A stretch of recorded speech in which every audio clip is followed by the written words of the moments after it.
2007-08 সালের সেনা নিয়ন্ত্রিত তত্ত্বাবধায়ক সরকারের সময় গ্রেপ্তার হন তারেক রহমান। মুক্তির পর পরিবারসহ লন্ডনে চলে যান তিনি। এরপর আওয়ামী লীগ সরকারের সময় তার বিরুদ্ধে শতাধিক মামলা হয় এবং অনুপস্থিতিতে 5টি মামলায় সাজা ঘোষণা করা হয়। 2018 সালে জিয়া অরফানেজ ট্রাস্ট মামলায় খালেদা জিয়ার সাজা হওয়ার পর তারেক রহমান বিএনপির ভারপ্রাপ্ত চেয়ারম্যান হিসাবে দায়িত্ব নেন। গত 7 বছর ধরে লন্ডন থেকে তিনি দল পরিচালনা করছেন। পাসপোর্টের মেয়াদ শেষ হয়ে যাওয়ায় যুক্তরাজ্য রাজনৈতিক আশ্রয় নেন তিনি। ছাত্র জনতার অভ্যুত্থানে সরকার পতনের পর তৃণমূলে তার দেশে ফিরে আসার সঞ্চার হলেও এখনও ফেরা হয়নি।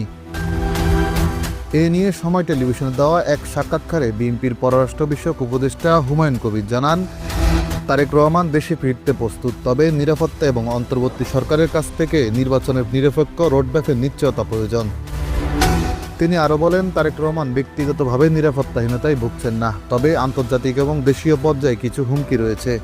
বিশ্বের নানা গোয়েন্দা সংস্থা এবং রাজনৈতিক বিরুদ্ধে চক্র তার নিরাপত্তার জন্য ঝুঁকি তৈরি করছে।